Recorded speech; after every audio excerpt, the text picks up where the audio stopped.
샬롬, 반갑습니다. 먼저 이렇게 기특한 생각들을 하시고 함께 모여서 성경 읽기에 동참해 주셔서 목사로서 감사를 드립니다. 여러분이 성경을 읽어나가는 동안 하나님께서 큰 은혜 주시기를 간절히 기도하겠습니다. 앞으로도 혹시 궁금한 것이 있으면 목사에게 물어주시면 항상 잘 설명드릴 수 있도록 노력하겠습니다. 오늘 제가 의뢰받은 질문은요, 첫 번째는 이제 창세기 1장과 2장에 사람의 창조 이야기가 나오는데, 1장에 나오는 남자 여자의 창조와 2장에 나오는 아담과 하와의 이야기는 뭐가 다른 거냐, 혹시 다른 사람들이냐, 이런 질문을 하나 받았고요. 그 다음에 두 번째는 이제 아담과 하와가 함께 부부되는 것을 보고 모세가 이야기를 달았는데, 그러므로 남자는 부모를 떠나 여자와 하나가 될지니라, 이런 구절이 있거든요. 아담과 하와는 첫사람인데 어떻게 부모가 있냐, 이 얘기를 제가 질문 받았고요. 세 번째는 셈과 함과 야벳의 이야기 가운데서 뭐 그렇게 노아가 과도하게 분노할 필요가 있었느냐, 도대체 노아가 화내는 것을 난 이해할 수 없다, 이런 이제 질문을 제가 받았습니다. 이 세 가지를 자세히 설명드리고자 합니다.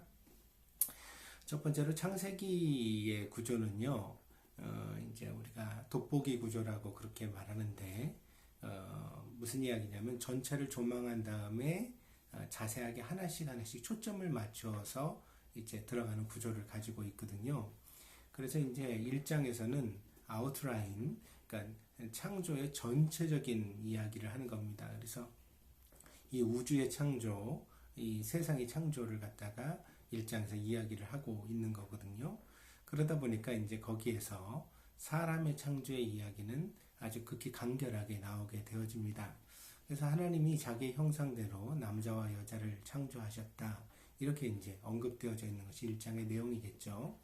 근데 2장은요, 이렇게 아웃라인이 그려진 것 가운데서 초점을 맞춰서 한 부분을 자세하게 설명하는 부분이거든요. 그게 무엇이냐면 에덴 동산이 어떠했는가, 에덴 동산에 대해 초점을 맞춰서 이제 거기 4개 강이 있다던가, 거기에 모든 부족한 것이 없이 있었고 또 생명나무가 있었다, 이런 이야기를 이제 자세하게 설명해 가잖아요. 그러니까 1장에 나온 전체 창조 가운데서 이 에덴 동산이라는 것을 초점 맞춰서 자세히 설명하는 부분으로 2장이 이루어져 있는 거죠. 그래서 1장에 아담과 하와가 남자와 여자가 창조되었다라는 이야기도 이제 2장에서는 보다 더 자세하게 그 이름 아담과 하와라는 구체적인 인물로 묘사되게 되는 것입니다.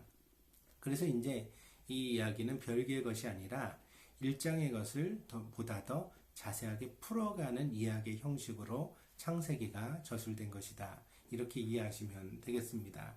그래서 하와라고 하는데 히브리어의 본래 현대적 히브리어의 발음은 이화라고 합니다. 근데 그것을 이제 우리가 한글 성경에 하와라고 했죠. 사실은 본래 옛날에 어떤 발음이었는지는 우리가 잘 알지 못합니다. 근데 이것이 이제 이브라고도 되어져 있어요. 라틴어에서는 에바라고 하거든요. 이 에바라는 말을 이제 프랑스어로 오면서 이브라고 이제 이렇게 되게 되었고요. 그래서 하와와 이브는 별개의 이름이 아닙니다. 마치 그리스 신화와 로마 신화에서 같은 신의 이름이 달라지는 것처럼 그것은 언어의 변천에 의하여서 새롭게 되어진 이름이지, 처음 사람은 아담, 이후에 이제 첫 여자는 하와라는 이름을 가졌다는 것을 우리가 성경을 통하여 알 수 있습니다. 근데 여기서 이제 아담이라는 이름이 참 특징적인데요. 이 아담은요, 아다마라는 이 히브리어의 뜻이 붉다라는 뜻입니다. 그래서 이것은 무슨 의미냐면 아담이 바로 붉은 흙으로부터 왔다, 이렇게 이제 고대 사람들이 이해하고 있습니다. 그래서 하나님이 아담을 지으실 때 그 붉은 흙으로 지으시고 그것을 이제 아담이라 부르셨는데, 또 이 아담이라는 이름은 그래서 첫 사람을 뜻하기 때문에 사람이라는 고유명사 일반 명사의 뜻도 가집니다. 그래서 우리가 아담 그러면 사람이라고 이해할 수도 있겠습니다. 이런 의미가 이제 성경에 있다는 것을 우리가 알 수 있습니다. 그 다음에 이제 모세 주석에 대한 부분인데요. 그러므로 이렇게 됐잖아요. 그러므로라는 것은 이제 모세가 이 앞에 이야기를 참고 삼아서 자기 나름대로의 해석을 붙이는 부분이라고 이해하시면 되겠습니다. 그래서 이 부분은 아담과 하와에게 무슨 부모가 있었느냐 이렇게 보실 것이 아니라요. 모세가 이제 특별한 얘기를 여기다 붙이는 거예요. 아담과 하와가 있는데 하나님이 아담이 혼자 사는 것을 좋게 보시지 않고 하와를 지어주셨다. 그래서 둘이 부부가 되었다. 그러면서 그러므로 이렇게 붙이는 거죠. 그래서 여기에는 이제 모세의 생각이 들어가게 됩니다. 이 모세의 생각은 무엇이냐면요. 그러므로 남자가 그 부모를 떠나 여자와 한 몸을 이룰지니라 이렇게 이제 되어지는 그런 구절을 가지게 되어지는 거죠. 여기서 이제 우리가 중요하게 봐야 되는 것은 무엇이냐면 이제 우리가 일반적인 지금 이제 현실을 살아가고 있는 사람의 입장에 후손의 입장에서는요. 모든 사람은 부모로부터 태어나잖아요. 그러다 보니까 이제 부모와 자식지간이 근본적이고 그리고 부부지간은 이제 부수적인 관계로 이해하게 되어지는 거죠. 그래서 우리나라 옛말에도 이제 부부보다는 부모가 먼저다 뭐 이런 이야기를 우리가 흔히 유교적 사상으로 배워왔던 것입니다. 근데 이제 모세가 여기서 무슨 이야기를 하냐면요. 하나님의 창조의 이야기를 하면서 부부가 부모보다 먼저라는 거예요. 그렇죠. 왜냐하면 하나님이 아담을 지으시고 하와를 지으셔서 부부를 삼으셨잖아요. 그래서 거기서부터 자녀가 태어나는 것이기 때문에 부모 자식 지간보다 사실은 부부가 되는 관계가 훨씬 더 근본적인 관계다. 우선되어지는 관계다라는 것을 설명하고 있는 거죠. 그러면서 여기서 또 한 가지 특징적인 것이 있는데 고대 사회는 다 남성 중심의 사회이기 때문에 이제 여자가 시집을 가는 겁니다. 그래서 우리가 이삭과 리브가의 이야기를 봐도 리브가가 이제 자기의 친정집을 버리고 이삭의 집으로 시집을 오게 되어지잖아요. 그런데 오늘 이제 창세기 2장에 있는 본문에서 모세는 뭐라고 이야기를 하냐면 남자가 그 부모를 떠나 이랬어요. 그래서 온전한 가정을 이루는 데 있어서 이제 그 남자가 부모의 어떤 영향력과 그런 어떤 손 아래에서 떠나서 스스로 독립된 인간으로 세워져야 한다. 그래야 아내와 하나가 될 수 있고 비로소 좋은 가정을 이룰 수 있다라는 어떤 모세의 그런 가르침을 교훈을 나름대로 여기다 주석으로 달고 있는 거죠.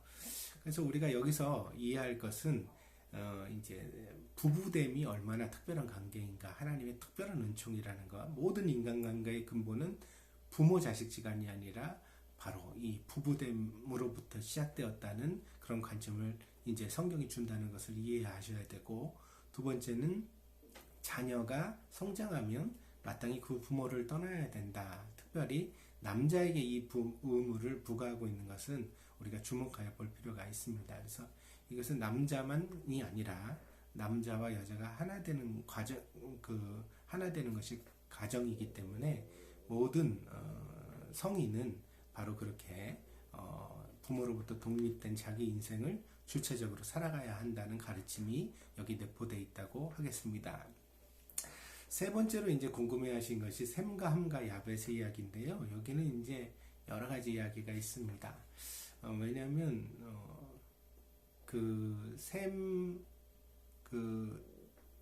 잠시만요. 첫째로 이제 유대인에게 있어서 이제 할례라는 것이 행해지잖아요, 남성에게. 근데 오늘날 같이 이제 외과적 기술이 발달하지 못했을 때, 그때 할례는 어떻게 행했냐면 돌칼로 행했거든요. 그러다 보니까 이제 굉장히 좀 흉이 지고, 그리고 보기 안 좋은 그런 모습이 많이 있었다고 합니다. 그런 면에서 유대인 남자에게 이제 하체를 드러내서 굉장한 수치로 여겨졌습니다. 근데 이제 노아가 그것을 갖다가 드러내게 되었을 때 이제 그것을 가려주지 않고 오히려 밖에 나가서 다른 사람에게 이제 뒷말을 한 함에 대하여서 굉장히 어떤 성적 수치심을 노아가 느꼈다는 것을 이제 그 본문을 통하여 우리가 함께 헤아릴 수 있고요. 두 번째는 이제 아버지의 권위에 대한 이야기입니다. 그래서 고대는 족장이면서도 아버지였잖아요. 그래서 이제 노아는 당대에 있어서는 뭐 사람이 몇 명 없으니까요. 사실 왕과 같은 존재인데, 그런데 이 아버지의 권위를 함이 훼손했다는 것입니다. 그래서 오늘날 우리가 보통 아버지라고 여기는 것과 이 고대사회에서 족장사회에서 족장으로서의 아버지를 보는 관점은 완전히 다릅니다. 그래서 절대 군주보다도 더 위죠. 왜냐하면 왕이라는 것도 사실 어떤 나라의 법이 통용되어지는 건데, 이 노아라는 존재는 그거보다도 더 절대적인 존재였죠. 왜냐하면 아무도 없는 세상 가운데서 혼자 족장이었기 때문입니다. 그런 면에서 이 아버지의 권위는 아주 절대적이었는데, 그것을 이제 함이 뒷말을 함으로써 훼손하였을 때 그 권위에 대한 어떤 도전으로 이 노아가 보고서 분노했을 것이다. 이런 해석이 가능합니다.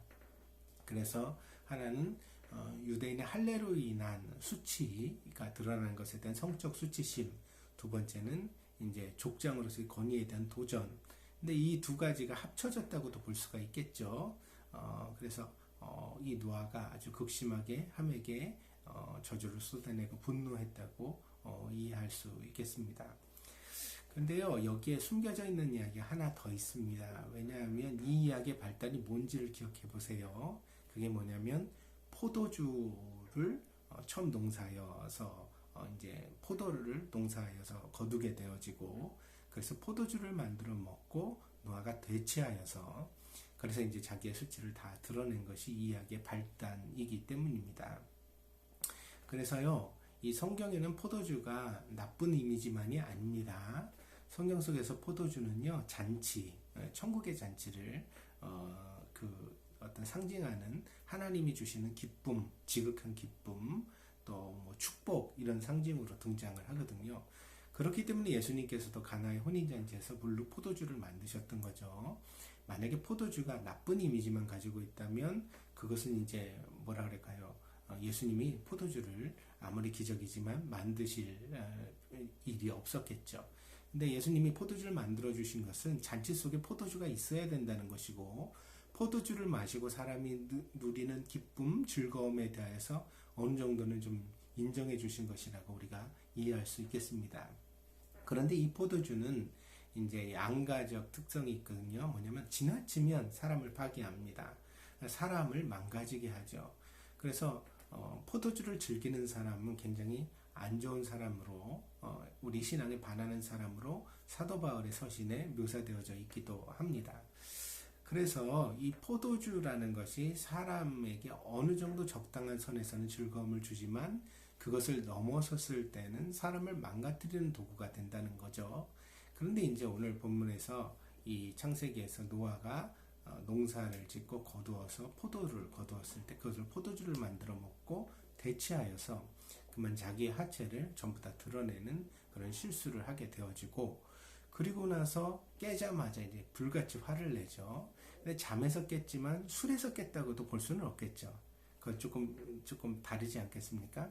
그러니까 사람이 이렇게 술 취한 가운데선 과도한 분노를 내는 것도 또 일반적이니까, 어떤 면에서는 성적 수치심이나 아버지에 대한 어떤 도전과 같은 이야기와 함께 이 노아가 당시에 포도주에 취하여서 과도하게 그렇게 화를 낸 부분이 없지 않다고 볼 수도 있겠습니다. 그래서 이 이야기는 우리에게 너무 지나친 향락, 너무 지나친 즐거움, 포도주와 같은 것들을 즐기는 것을 경계하는 교훈으로 남겨져 있기도 합니다. 그래서 함이 실수를 했지만 그 함에 대한 아버지의 저주와 어떤 그 분노는 과도했다. 이렇게 이제 우리가 이 성경 본문을 보면서 이해하는 것이 당연하다고 하겠습니다. 사람의 감정이란 대단히 다양한 요소를 가지고 있는 것 같습니다. 그래서 우리가 어떤 사람이 분노하거나 혹은 또 침울해하는 것에 대하여서 함부로 판단할 수 없습니다. 하지만 되도록이면 우리가 다른 사람에 대하여서는 너그러운 마음을 가지되 우리 자신의 그 정신의 상태, 마음의 상태에 대해서는 항상 안정한 상태를 가지도록 평안한 가운데에서 매사 판단하고 말할 수 있도록 노력하는 것이 신자로서 중요한 것 같습니다. 어떠십니까? 여러분들 화 잘 내십니까? 너무 작은 일에 막 분노하고 혹은 막 슬퍼하고 이런 부분이 있지 않으십니까? 그런 부분들은 우리가 하나님 말씀도 묵상하고 기도하면서 극복해 가야만 합니다. 그래서 정말 노아와 같이 이렇게 함부로 말하는 일이 없도록 우리 자신을 잘 절제해 나가야 되겠습니다. 자, 앞으로도요 계속 성경 말씀 읽는 것에 함께 해주시고 어려운 때이지만 말씀의 능력으로 잘 이겨낼 수 있는 여러분 되시길 바라고요. 또 궁금한 것이 있으면 목사에게 물어주시면 이렇게 또 여러분에게 대답 드리도록 하겠습니다. 감사합니다. 오늘도 좋은 하루 되세요.